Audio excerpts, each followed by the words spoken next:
We're live, yo, Food Service Power Plant Network.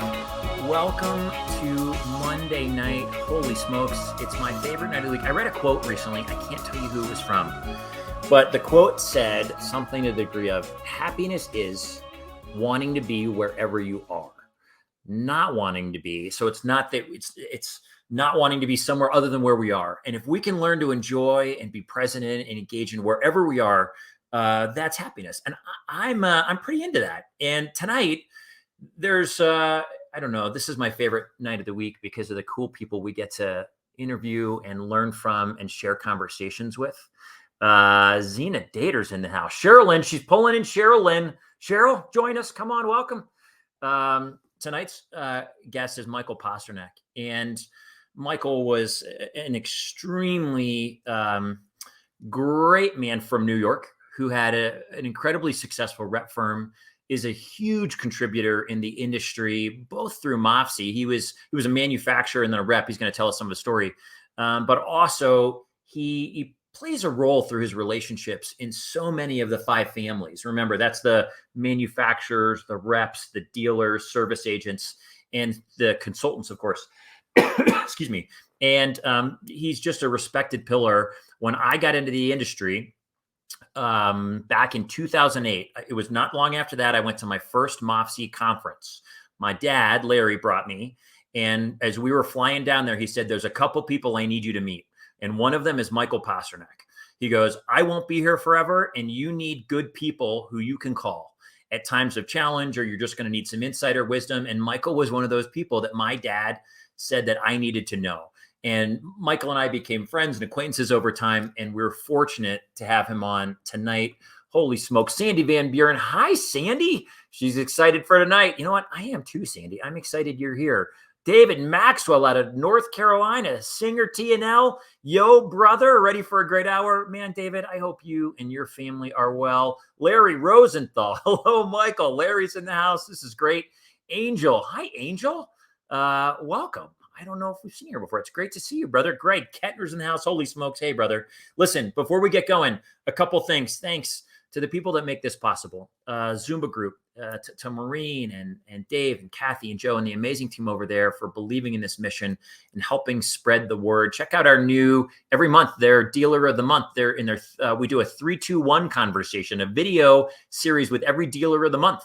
And you're going to, I think we started that in May or April. So go back, check those out. Next, the team at Craven Company. I don't know if you saw, but we posted about the website. The website is looking amazing and rocking. And let me just tell you about the website too. Go to fspowerplant.com and all of our conversations. Oh, look who's here. Cliff Whitman's here. Yo, Cliff, what's up, brother? And Maureen Slocum's here. Maureen's conversation. We had Maureen, I don't know when you're on, maybe a year ago, something like that. And Maureen joined us, her conversation, and over 70 other industry leaders are there. fspowerplant.com/VLOG vlog, I believe it is. Go check out all of them there. Leave comments. Say if you liked it or not, or things you learned. The last thing I would tell you is you are more than welcome to leave comments. Like Maureen right here. Can't wait to hear this. You're welcome to leave a comment. Say hi to Michael. You're welcome to ask a question. If you've got a question for Michael, how did you handle this time in the industry? Or did you ever go through, whatever it is? And we'll be more than happy if I can get to them all, address them for you. And lastly, grab a notepad and a pen.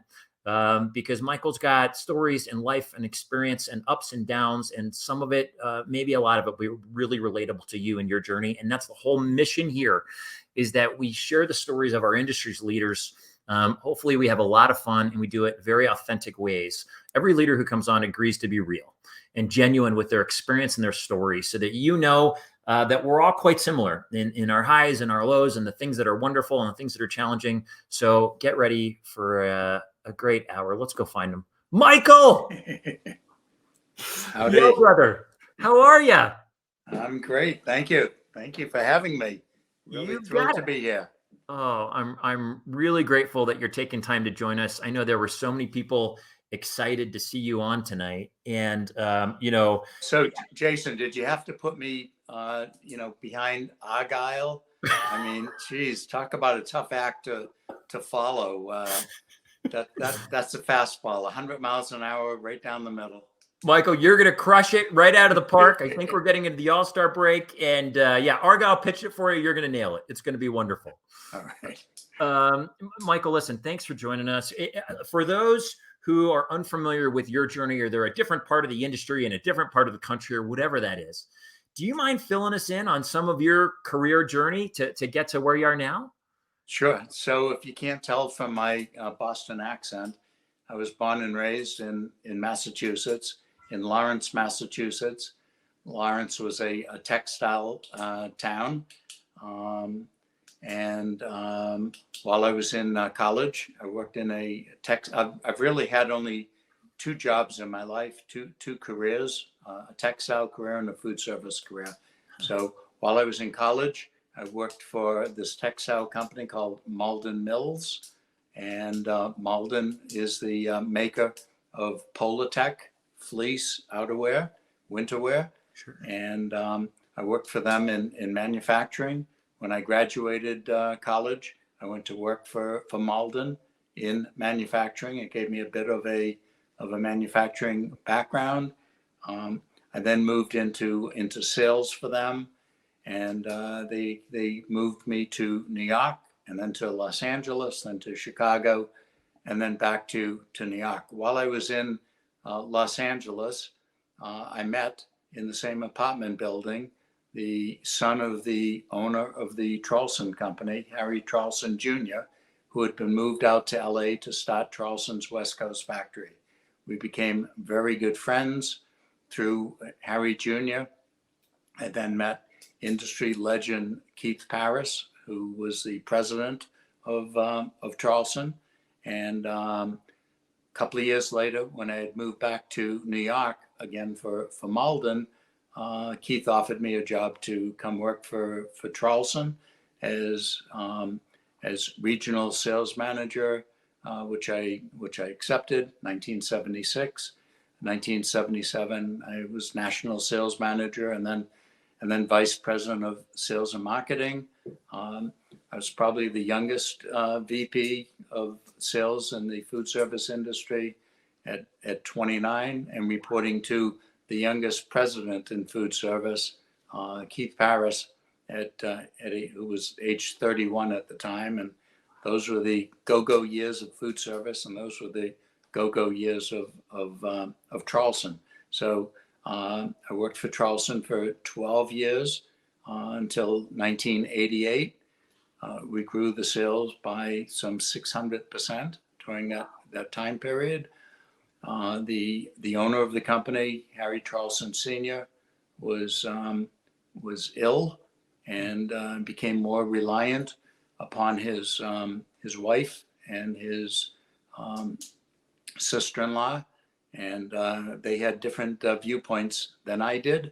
And ultimately, blood was thicker than water. The place was not big enough for both of us, and I decided to resign and to leave the company. The big challenge of that was, how do you explain this to your wife, who is 9 months pregnant and about to give birth to twins? And this took place 2 days before the birth of my dear sons, Russell and Seth. So that was the big challenge of my life. But I had a plan, and that was to start a rep firm in New York. And that's what we did. We started it from scratch. The best decision I ever made was my choice of a partner, Steve Bauer. Steve is everything that I am not. I was the people person, and Steve was a product person. Knows every nut and bolt of every product that we've ever sold. The greatest partner. I've had a great partner in life, in my wife Barbara, and I've had a phenomenal partner in business in the form of Steve Bauer. So we started PBAC from scratch, and it's been a fast 30 plus year ride thereafter. And now we're into the next phase of life. We had in place a succession plan, and the next best decision I made was finding the perfect successor in the form of Larry Cantamessa.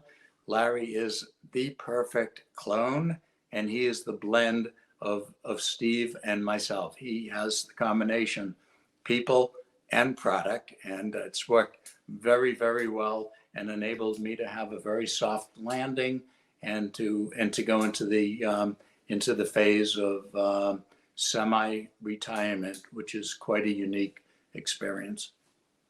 I'm excited to hear about, I've got so many follow-up questions. As a side note, Larry and I were on the MAFSI board together for years. I think I was on for, I don't know, 5 or 6 years, and Larry was on that. So I got to know him. Actually, there's a great picture of Larry and I, I'm not going to say who won because it was a valiant competition. We were up in Newfoundland, St. John's, Canada, and we had all of the MAFSI board was in an axe throwing competition. And it ended with Larry and I. We were the two in the final round, and it was a wonderful match. I'm not going to say the winner because it was epic. Look at this. Marcus Calverley, this year's DSR of the year from FENS. Marcus, yo, brother, another great hour on deck. Excited to hear your story, Michael. Heck yes. Larry Rosenthal. I remember when you and Steve started the group back then.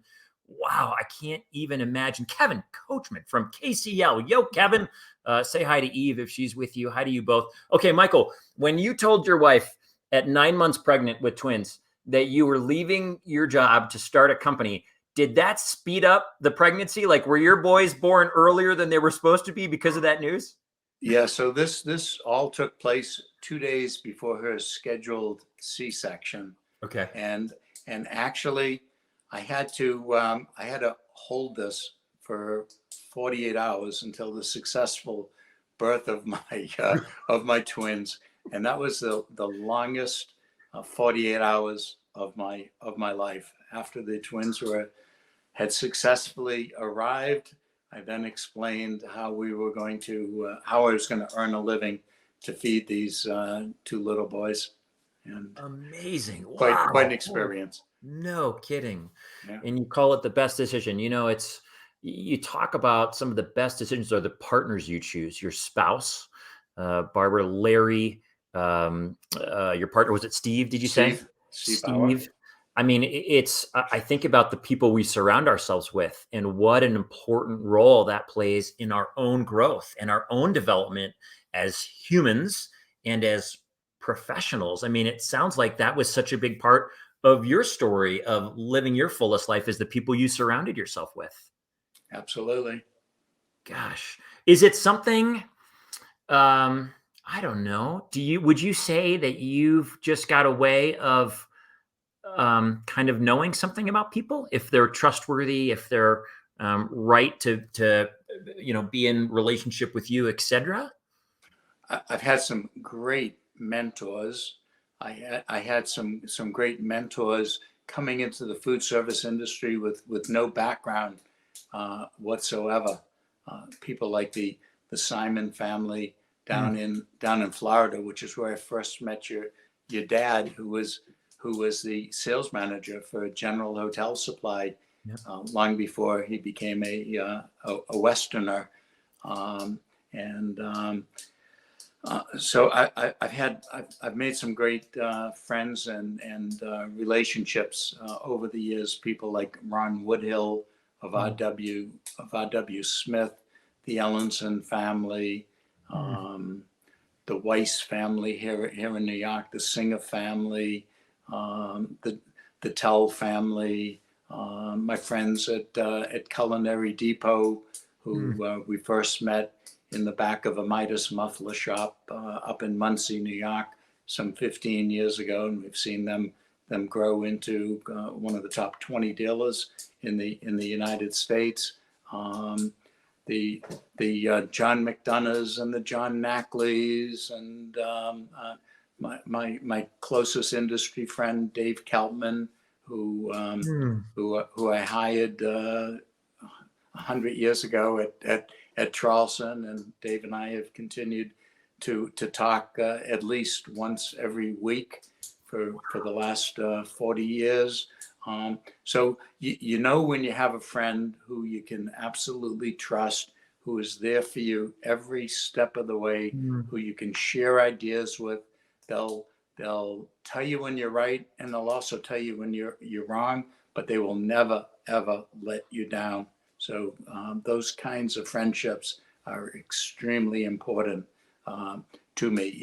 Even some of my competitors, I've become very close with through MAFSI. They may be distant, but some of them are close. Lynn Schultz, Spot Gobioff of Tri-State. We worked. They worked for me. I worked for her. Now we compete, but we're friendly competitors, and we have similar values. So those relationships are just so damn important. Holy cow! Look at this. First, this is, you can't see it. I'm looking at my phone just because I can see on my phone who's saying things. This is my dad, Larry. Hey, Mike. Great to see you. Hey, Pop. Thanks for joining us. Dave Keltman. Great to hear you, Michael. Look at that. How's that for timing, huh? Hey, Dave. What a great shout out. I think a great message, particularly for people who are newer to the industry, in a time where I think they're calling, I don't know what the generation is, but younger people today, I heard it said the loneliest generation. People are going out less, they're on their phones, all this. And so I think the opportunity that exists coming into food service, to what you're speaking of, isn't just collegial relationships, it is true friendship. Michael's describing friendships with Dave and all of these wonderful people that he's had for 40 years who talk every week, and they're the truest of friends. And I would say many of my truest of friends in life are now people that I met calling on them or competing against them or representing them, whatever that may be. And I think that is a wonderful, wonderful opportunity for so many. And so if you're relatively new to the industry, keep pressing in. And I would offer an encouragement to be willing to be real and share some of your life with these colleagues. You figure it out, and you figure out who you connect with, and you share some meals and all this kind of stuff. But I think it's a really neat opportunity. Look at this, Lynn Schultz. Very sweet. Both of us 46 years in the industry this year. How cool is that? Goodness. Here's another one. I think what's interesting about the industry is that, for the most part, when you join the industry, you stay in the industry because it's hospitality. Who wouldn't love a dose of hospitality? But the roles do change. The cards get shuffled, new hands get dealt, but it's still the same 52 cards, and it just makes for really multi-complex relationships. It's really well said. This is our friend Maureen. Hi, Maureen. I love the appreciation for Michael's friendships in this industry. It is hospitality. This feeling needs to be passed along. Well said, Maureen. And there is an incredible opportunity for so many. Mylene Russell, Michael, you're a great partner. Happy to tune in. Mylene, thanks for joining us. Michael, okay. Anything in your life that, let's see, whenever you get in this, are any disciplines you have? Are you the person that makes his bed with hospital corners every day? Are there certain things, rituals, habits in your life that you continued on in? Well, I'll tell you this. I get up very early. I typically can't wait to wake up in the morning. 5 o'clock is a win. Even 4:30, that's doable most days. Also, to me, it's early. I'm not a night owl whatsoever. I don't drink. You'll never find me holding court in a bar at a trade show or whatever. Yeah. It's early to bed and early to rise. I do my best work between 6 a.m. and probably 8 or 9 a.m. But particularly this time of the year, I love to get up and go online and check different indexes and measurements and reports, etc. I like to get out and walk particularly this time of the year, early in the morning, because that means I can do another walk late in the day, and get in hopefully 5 or 6 miles every single day. And fortunately, I live on a lake, and sometimes in between I can manage to get a kayak ride in to get some upper body exercise. One of the things that absolutely changed my life was 12 or 13 years ago. I went in for a routine physical.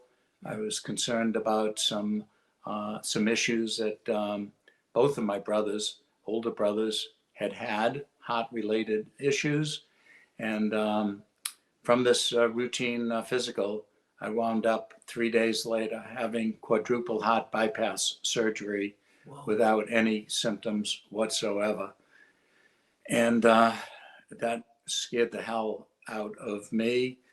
Just a year or two earlier, another industry legend here in the New York market, a top rep, Richard Kurzner of a rep firm called Joyland Foodservice. They represented all of the top lines. They were the king of the New York market. Richard had a similar operation, and 6 weeks later he succumbed at age 47, and that's all I could think of going into this. But I determined that I was going to survive, but I was going to change my life moving forward. And from that point on, it's been diet and exercise, and not sweating the small stuff, dealing with stress, coping with stress a lot better, and concentrating on family and relationships. Michael, that's amazing. So many questions I have. Do you, as it relates to diet, what you're eating, is that when Shannon had some heart challenges in our family, and yep. Before we were out of the hospital, they said Mediterranean diet. Is that what they told you? Do you do something like that? So I do low carb. I try and stay away from sugary products. I eat no fried foods whatsoever. I have a minimal amount of bread. I never have rice. Seldom have potato, and I don't eat meat. Even though my father was a butcher, owned a meat market, I don't eat meat. I do eat chicken and fish, and lots of vegetables and some fruits. Amazing. As it relates to stress management, was there anything you learned during that time, this transition in your health journey, that you said, here's a new tool I'm going to utilize? Is it deep breathing? Is it anything particular you can share with us? Yeah, definitely not stressing over, not sweating the small stuff. You've got to concentrate on the big stuff. Don't overreact. I try not to get overly, I try not to let emotions get in my way of sound business judgment. I think I have a much higher trigger point than I had at one point. Yeah. That's basically it. Stress management's important. Gosh, I love it. Dan Miles. Dan, what's up, Dan? Spot on, Michael. Hey, I love it. Larry Cantima said, Jason, you're gentlemen, all should know you won the axe throwing cup. It was a tight race. And a great competitor along the journey. That was really fun. That was epic. You've been a huge part of the MAFSI community, a huge advocate for really every channel, all of the 5 families. But as a rep, you had a unique perspective. Talk about, and you were the MAFSI, the MAFSI president. Can you talk about your kind of MAFSI experience and why being so involved in MAFSI to the point that you give up a lot of time, I'm sure, to volunteer? They're all volunteer positions that we're talking about, to volunteer as the president. Why has that been so meaningful to you? Sure. So back in my days as a manufacturer, I was very much involved with industry associations. I attended every FIDA conference. We're very much in tune with FIDA. It was back in the 70s and 80s. It was the emergence of buying groups and collections of dealers. And typically FIDA was the best way to see so many key people at one time. We were always very involved with FCSI and in later years SHFM and healthcare groups, which to this day on Thursday I'm going on a Hudson River schmooze cruise with the New York Association of the American Healthcare Group. So I knew the importance of these organizations, and I was familiar with MAFSI because I had attended MAFSI conference as well. Several of our reps had been very active in MAFSI, and I wanted to give to MAFSI as much as I could. Back in the 80s and 90s, some of our industry partners weren't quite so fond of reps. For some reason, when reps look at the dealer community, they look at the best dealers. But back in that era, for reasons that I never understood, there were dealers, significant dealers, looking at the worst cases of reps. And just as there's good dealers and bad dealers, and good manufacturers and bad manufacturers, there's good reps and bad reps also. So I thought that if I could get involved with MAFSI and sort of raise the bar for all, that it would raise the esteem that reps would have in the industry. And that's what I endeavored to do from day one. I got active in our local chapter.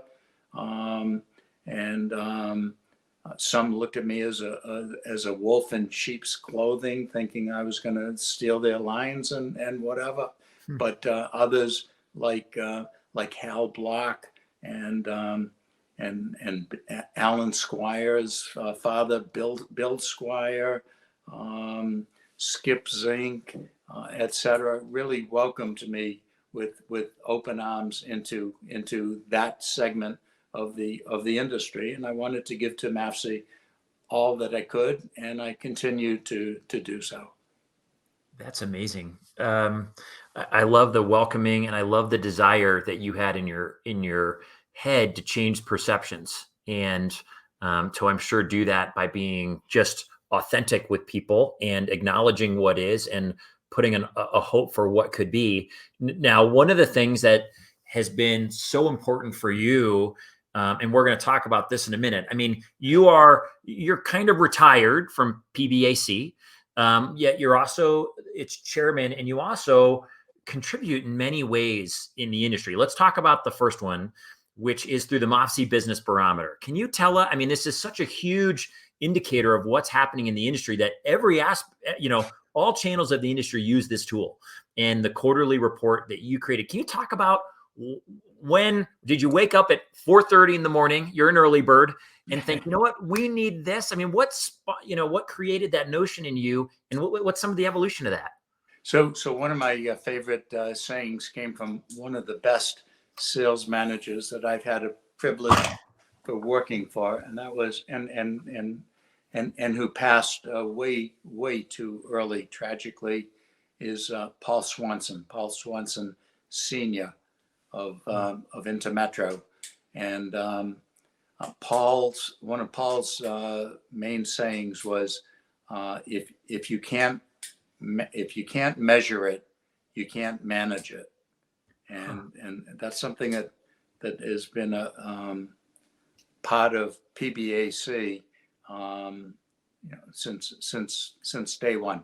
So back when I became president of the local chapter of MAFSI, the New York chapter, New York being the tightest, most competitive, a big market, but a very small territory. It's like hand-to-hand combat.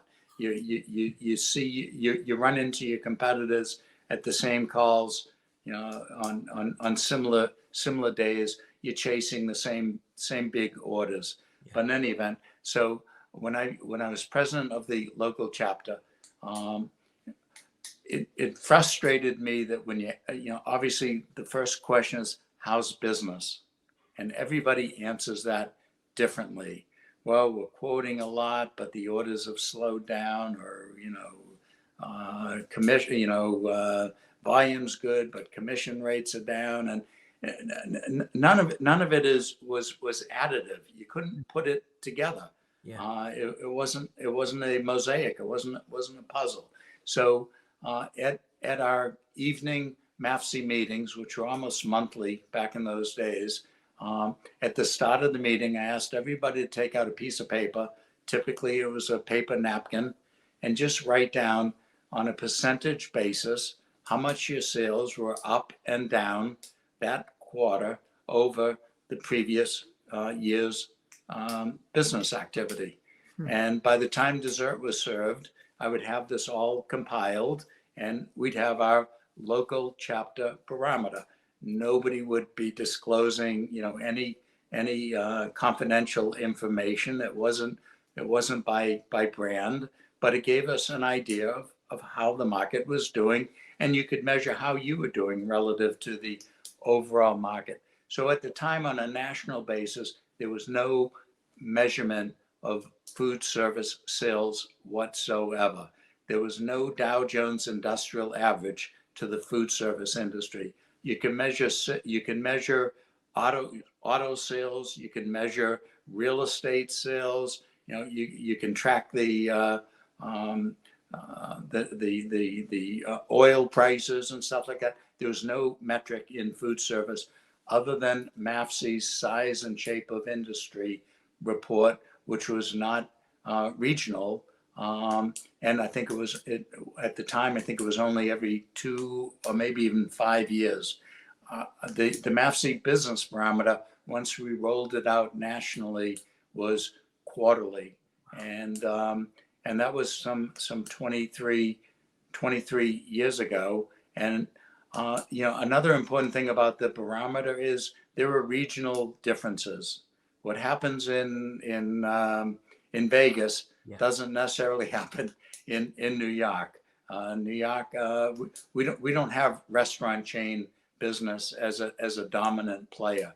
We've got schools, we've got B&I, we've got healthcare, we've got independent restaurants, but each market is different. So we're measuring sales, both equipment, supply, furniture, et cetera, on a market by market regional basis. And now we've done it for some 23 years. I've written the recap every quarter since its inception, and it's a joy to me. It's a love of my life. Oh gosh, I love that it's a joy for you. I'm gonna come back to a question here in a minute. Yeah. Vivian Kennedy. Hi, Vivian. Hi, Michael, she says. Hi, Vivian.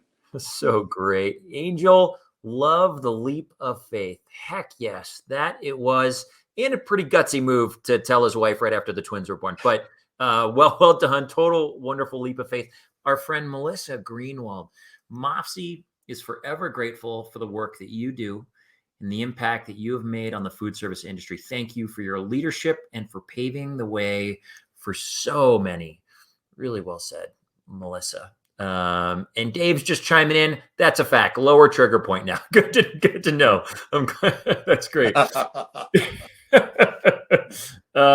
Michael, okay, so can you talk about you're kind of retired, but you're still very engaged. You have this hybrid role. Can you talk about how important that is to you to still be engaged and contributing, and yet also in both of those worlds at the same time? Sure. So I think retirement for a lot of people, not for all people, people retire for different reasons. I think for a lot of people, it's an escape. Not everybody loves the job. Some people can't wait to retire. They may hate their boss. They may not be in the best of circumstances. I love what I do. I love this industry. I love the manufacturers that we're privileged to represent. I love my employees. I love my customers. I absolutely love food service consultants, and New York is a very consultant-rich market that we've closely focused on for a very long time. And to me, I knew that I had to have a solid succession plan, and I knew that I wanted to, and that's what we did. We as I said, we've groomed Larry and David Aikenhead to succeed Steve and myself, but neither of us had quite the outside interest.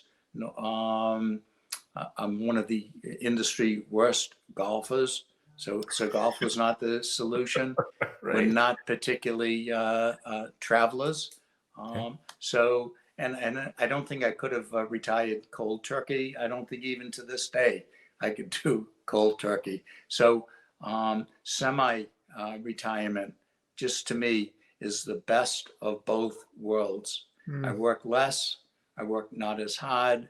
I try and stay out of the way of my successor and successors. Only on occasion, probably too many as far as Larry's concerned, but only on occasion will I, exert some stronger opinion. But by and large, it's the next team's opportunity to thrive, and they're doing a great job. That being said, I try and concentrate on the things that I do best to deal with the strongest relationships that I have, and to go where I can provide value to the team. So it's worked well. I think, something that I always pick up on. I remember, my career started as a teacher, as a history teacher, and it was a wonderful way to start my career. And there are many things about it, but I got to a point where at the end of the year, I'd say, okay, I've only got 23 years left until my pension. And I thought, well, that's kind of a crummy way to live my life. Just like holding on until the day that retirement or the pension comes, and thinking, this isn't how I desire to do this experience. If I get one shot at this, God knows I'm not going to do it. Just looking forward to the end. And you talked about, Argyle teeing you up. The sentiments that you're speaking of right now, Michael, you love what you do. You love the people you do it. And it's not 100%, right? There are challenging people along the way. There are challenging moments and challenging seasons, whatever it is, but you love it. And you made a comment. I wrote it down. It might be on one of our quote cards. I typically can't wait to get up in the morning.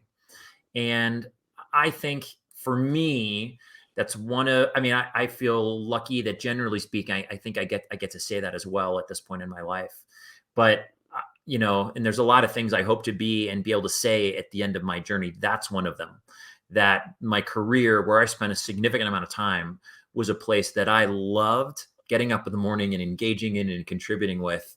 And I think that, we say all the time, story is the great motivator. That's why we tell stories here.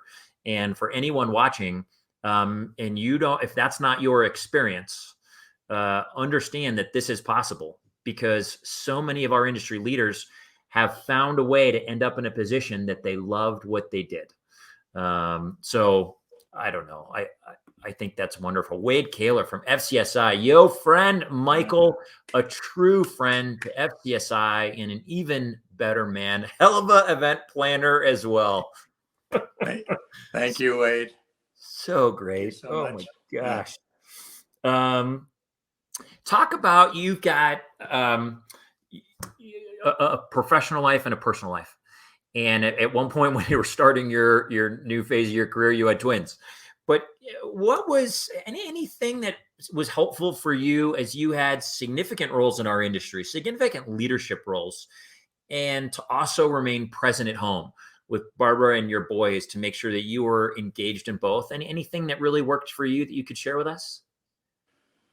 Uh, one of the benefits of having gone from manufacturer and VP sales and traveling nationally and to some degree internationally on occasion, and that role has only got more difficult over years. Travel is not fun, and with the delays and the cancellations, I give all the credit in the world to our sales managers and executives of of manufacturers. So as a VP of sales, I traveled extensively, 130 nights a year. I missed half of. I missed so many family occasions. I missed half of the life of my oldest son, Dan, and changing jobs, changing careers to a rep enabled me to be home far more extensively, and with twins having arrived, I was able to be so much more a part of their lives growing up. So it was a great transition going from manufacturer to local rep. Being a VP of sales, you've got to highlight, you got to hit home runs in every sales call, because you might not be coming back for another 3 months or 6 months to Seattle, Washington. But being a local rep, it's like cutting your grass once or twice a week. You can really manicure your lawn and form deep, lasting, day-to-day relationships. So I loved making that transition. I don't think I could have gone. Well, although Jason, you've done it so successfully. You've gone reverse. You've gone from rep to manufacturer. I went manufacturer to rep. And by the way, I've got to get in the fact that while you were a rep and while you were on the MAFSI board, you made a tremendous contribution to repdom. You led the way, knowing that the industry was changing and that dealers were becoming multi-territorial, and so were reps. The barriers between markets were coming down, and you helped to shift the emphasis to away from origin of order to destination of order. And that has been a tremendous value to the rep industry. So thank you for that contribution that you made. Thanks, Michael. That was the being a part of that community, the bright people in the community and people who care was, I would say, one of the highlights of my whole career. Getting to and when you're around, I think about this all the time. We become the people we surround ourselves with. And so when I walked into that room for the first time, and it was our mutual friend Bobby Moshe who told me to run for it. There was going to be an opening, and he goes, "Put your name in it." And I said, "I'm too busy. I don't have time for it." And he's like, "Jason, it was the best thing I ever did in my career." And he said, "You need to put your name in it." And to get to do that, I found myself, you rise or you fall to the people you surround yourselves with. Maureen, you and Maureen were both, when we talked about this at CIFA back in the spring. We become the people we surround ourselves with, and those people were willing to take risks. They're willing to be creative. They were willing to address real issues and be honest about it. So I felt lucky to have been to get to collaborate with some really neat people. Just one comment I got to make. I've got to give a big shout out to Allison Cody. The market has changed so much. There's so many trials and tribulations that you have to deal with. And Allison has been executive director of MAFSI now for decades. And what a spectacular job she has done. She is one of my all-time favorites. Can't let this hour go by without a big shout out for Allison. You are 100% right. She holds that bar of what the belief and the expectation, the hope of what we can accomplish is. she remains. I saw her do this mind map that was about 6 pages one time, and it was like hieroglyph to me. I couldn't understand what she was describing. She was talking me through. I was like, explain what this is, because I don't, and it was just brilliance. It was, and speaking of, this is our friend Allison Cody. Oh, Allison, how's this for timing? Thank you, Michael and Jason, for all you gave to MAFSI. Allison, you are an incredible leader and an incredible human and friend. So Michael and I are both so grateful for you. This is our friend Rain Biggerman saying, I love hearing the history of our industry. I know, right, Rain? How wickedly cool. Matthew Arthur is in the house. Hey, Matthew. I hope you are well. How really cool. Was there a moment in your professional career that you would say was the proudest moment of your professional career? Yes, and no surprise, this relates back to MAFSI also. A couple of conferences ago, I was given the MAFSI lifetime membership, which I greatly appreciate. But what really got to me and still gets to me is that they named one of MAFSI's top awards, the Pace Setter Award, the Michael Posternak Pace Setter Award. And I thought you had to be dead to have an award named in your honor or in your memory. So to have a living trophy like that, and each year subsequently to see a MAFSI leader presented with the Michael Posternak Pace Setter Award, to me has been unbelievable. That is the number one highlight. What a beautiful, I love it. And well done for MAFSI, Allison and the team, for recognizing the importance of your work, which remains so strong and significant. Okay, finish this statement. A career in food service will make you... It will bring you lifetime friendships, and it should give you a long career. I don't like job hoppers or job jumpers, and food service it's a basic need. You in one way or the other, you're dealing with feeding people. You can do it on any level. You can focus on soup kitchens, which, by the way, is a huge market in many metropolitan areas as people are food deprived. But you can do executive dining in corporate cafeterias. You can find your niche. You like prisons, you can do prisons. You like K through 12 school food service, concentrate on that. You like china, glassware, and tabletop and supplies, fine. Heavy equipment, there's plenty of opportunity for long time career growth in food service. 100% right. Yeah, and I don't think people like to leave. That's how good this world can be. This is our friend. This is Allison again, speaking to you, Michael. You have set the pace and the bar for all of us, Michael. Thank you for everything. Love it. Love it. Love it.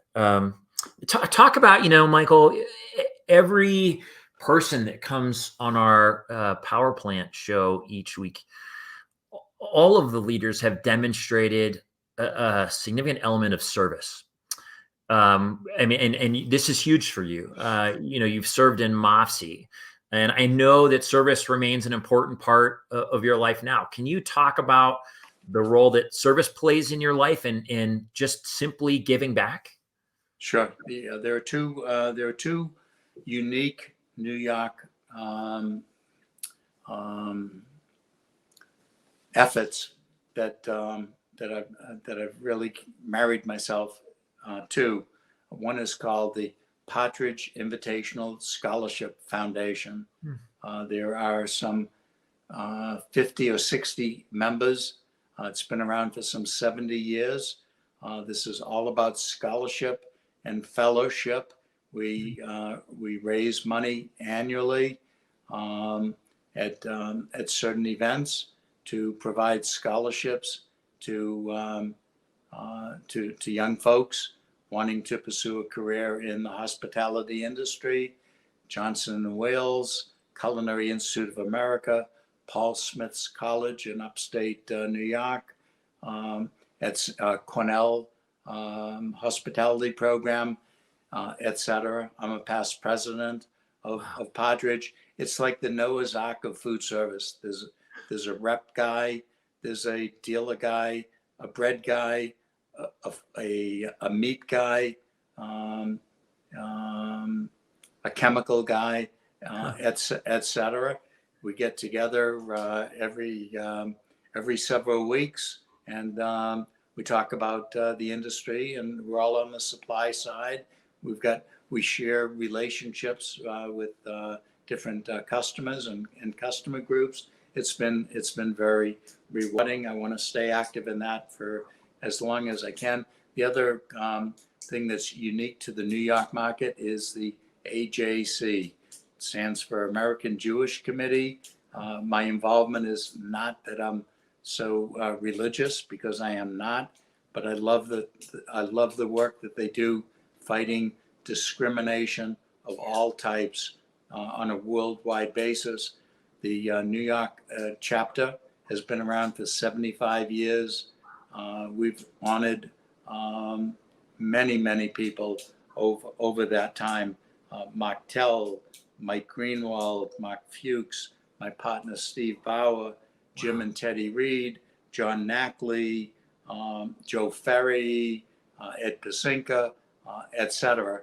And it's a wonderful thing. This November, we are honoring a third generation honoree, that being Morgan Tucker of the Singer Tucker Company. Yes. On November 15th, and we're also honoring a very interesting individual called Andrew Riggi. Andrew Riggi started the New York Hospitality Group. It's a restaurant association. Through COVID, he has led New York restaurants through the worst of COVID and into the recovery. He's fought for takeout alcoholic beverages. He's made New York into a Parisian cafe type city with outdoor dining. A tremendous spokesman for the food service industry, and we're going to be honoring him as well alongside Morgan in November. A great organization. I've been chairman of this event for the last 10 years. Wow. This is the last time I'm doing it. It's a lot of work, and it'll be a sellout event with close to 300 people. Wow, wonderful. Congrats, our friend to Andrew, and our friend Morgan, who's been on our show. She and Jamie, way to go, Morgan. I can't wait to give her a call about that. That's really fun. And Michael, thanks for all the ways that you give. I look at your life and who you are right now, and it's just an outpouring and an absolute gift to all of us who get to be a part of it. And certainly anyone in food service is a part of it through all the things you've done. And I hope, I don't know, great lesson. And I think we're all grateful for that. Here's where we're going to end. Almost end. Here's the last question. How's that? How do you define success for you? What does success look like for anyone coming in, trying to figure out their journey in life, and as they figure out in 50 years when they're done with their career, to know if they had a successful experience? How do you define it? I think success is happiness. It's whatever you're looking for to bring your to bring that degree of happiness and satisfaction. I think very simply.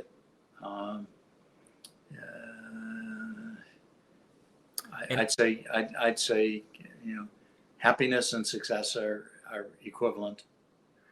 And I've got to think if you get to live your life thinking I typically can't wait to get up in the morning, then that might be a barometer. We'll use your word Okay. to know if you're feeling, if you're experiencing general levels of happiness, of joy, of thriving, of engagement, of energy. My favorite part of the night always is a moment that might feel momentarily uncomfortable, but we're going to get through it, and it's going to be. I hope it's a gift. A couple of your industry friends. Kudos to our buddy Larry, my axe throwing buddy, for connecting me with a couple of your friends, and who wanted to share what you've meant to them. Because I mean, we hear it all. We know it. We're all recipients of your gratitude, of your giving. But it's fun to hear some of those stories. So let's start with Larry. Larry first. Michael has always had this innate ability to digest a situation, to keep emotion out of it, stay calm, make a decision, and move forward in the best interests of all. And he seems to do this in every aspect of his life. He is also a man of his word. In 24 years, I have never seen Michael make a deal or an agreement that he has ever gone back on, ever. He has been an amazing mentor to me and so many in our industry and community. Larry, well said. Thank you, Larry. You have a friend who I might get his last name wrong, but James Poliro from Charleston. Yes. Here's what James said. I knew of Michael Posternak long before I actually knew Michael Posternak. A few years prior to my joining Charleston in 1990, Michael had been the company's VP of sales during what had been its largest period of growth until that time, before pivoting away to launch his own very successful manufacturer's rep firm.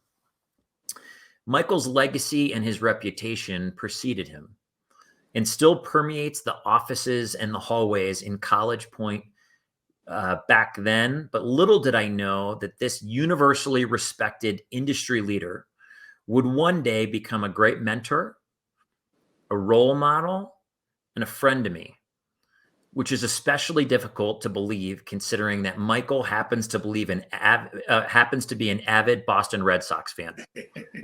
Long story, he says. In my view, one of the many things that makes Michael so successful and consequently such a great example to others like me is that he regularly operates on two distinct levels.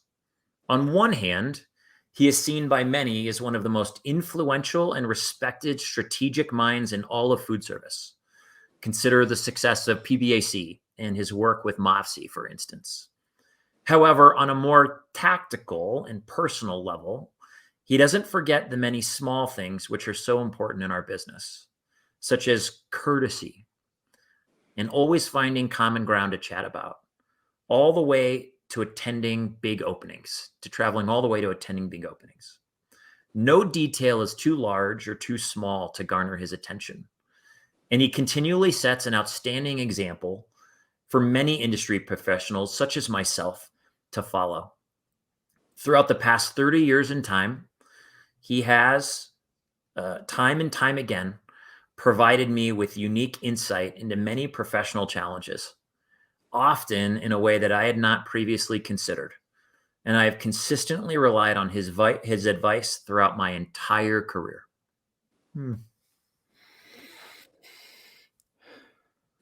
James, I don't know if you write, James, but if you don't write like for fun or creativity, you need to, because that was beautiful. And lastly, I love it when guests mention someone meaningful in their journey, and that guest happens to be one of the people we happen to get to hear from, and that's your friend Dave Coltman with KLH. Michael hired me over 40 years ago to get into this industry.